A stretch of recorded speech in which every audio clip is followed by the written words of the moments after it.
Đây là một cái cây trứng gà, quả trứng gà. Hiện tại thì thân cây đã khoảng đường kính khoảng 20 25.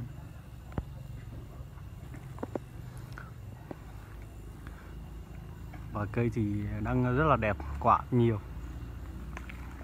quả đang đúng mùa, rất là chín, quả ngọt.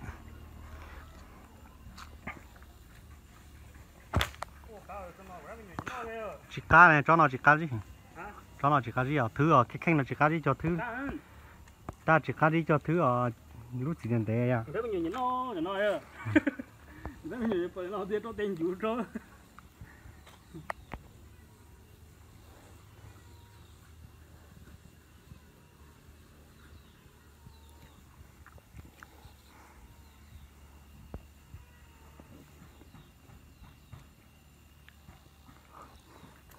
Rụng đầy luôn, không ai ăn,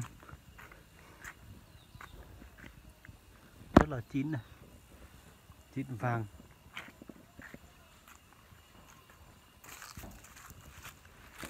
Chín vàng rụng cả này.